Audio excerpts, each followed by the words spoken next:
So what is the biggest mistake that I see new mortgage advisors make pretty much time and time again? Okay, getting into mortgages is difficult and it's stressful, and there's a lot of things that you can do that are a big problem.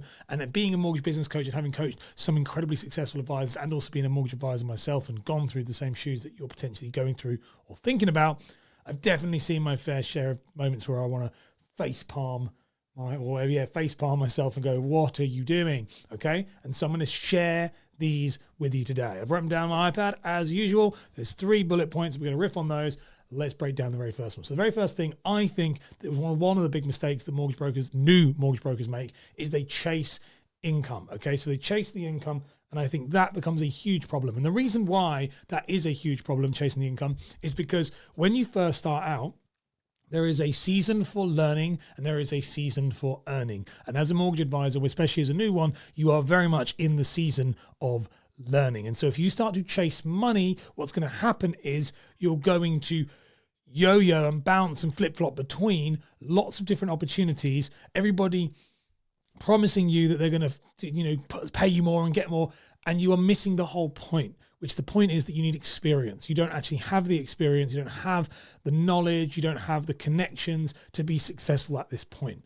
And everybody does this. They look at their basic salary. If I had £1 for every time I get a DM or a comment on this channel or like on Instagram or stuff, people are like, I just need it to match my like current salary if we're doing a job move. And it's like, well, no, it's not going to, okay? It will eventually, it most likely will blow past what you're currently earning, but it won't at the beginning. And if you chase the jobs for that, what's normally going to happen is you'll land in a bad role, because those roles that charge more, if they look too good to be true, they probably are. Now, a big red flag for me with things like this is very high basic salaries. Now, oddly with this one, a basic salary for a new mortgage advisor over, say, 25,000 is a little bit of a red flag, usually. Now, obviously give and take, but it's usually a bit of a red flag. If it's like leads provided, 35 grand basic, and then a big fat commission on top, again, bit of a massive red flag. So what you really want is you want to find somebody that you think you can learn from, somebody where you think you can sit and you get the experience, and then you continue on with it. Don't chase the income.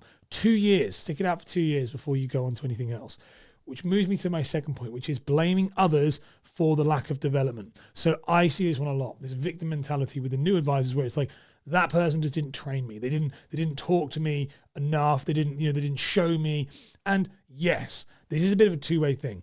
Of course, if a broker takes you on and onto their firm, under them, they should be training you. They absolutely should. But you also should be taking ownership of your own development. And there are a lot of people who come into this role who think that they're just going to be handed it on like a silver platter, and then they blame everybody else as to why they've not been given the training. That's not what you should be doing at all, okay? You need to take control, grab the bull by the horns. You can absolutely do it. There's many advisors who pop into my mind right now when I'm talking, who I won't give names because they won't want me to do that, who are absolutely smashing it in spite of the fact that their current employer and or boss under self-employed, the two different people that come to my head, they're rubbish. They're rubbish. They're not really supporting them very well. They're very just kind of set and forget. But these two individuals are crushing it. And I think that that's the thing you have to do yourself. You have to not rely on other people to help you with it. You have to take your own development in your own hands. You can watch my content. There's other people out there that do great content. You can read different providers. There's so many stuff out there, but you can go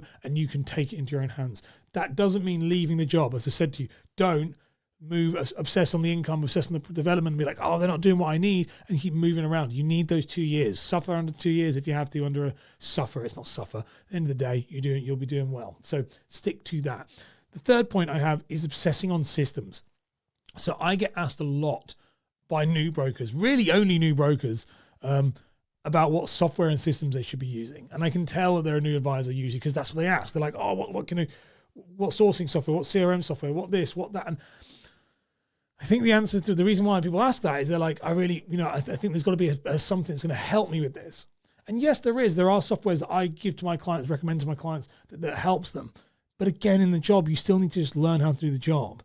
And so systems and software, they're a bit like supplements when trying to get healthy. They're like 1% extra at the end. If you replaced it with a good diet, good exercise, good sleep, you have those things in place, then the supplements help. That's exactly the same with software and systems.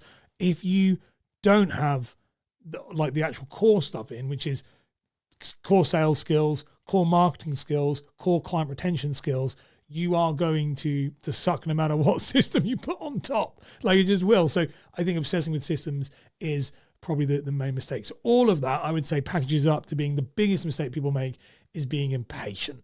And there's variations, all of those being varying degrees of impatience, but that's what it is. It's being impatient on this role. Season of earning, season of learning. And you're a new advisor, you're in that season of learning. And one of the biggest things is building your confidence as a new advisor. It's really, really hard. It's very, very overwhelming, and it can be a nightmare. And that's why I've unpacked that in another video. You want to check that out on screen. It's how to build your confidence as a new mortgage advisor so that you know how you can deal with clients and really address that imposter syndrome that you're feeling.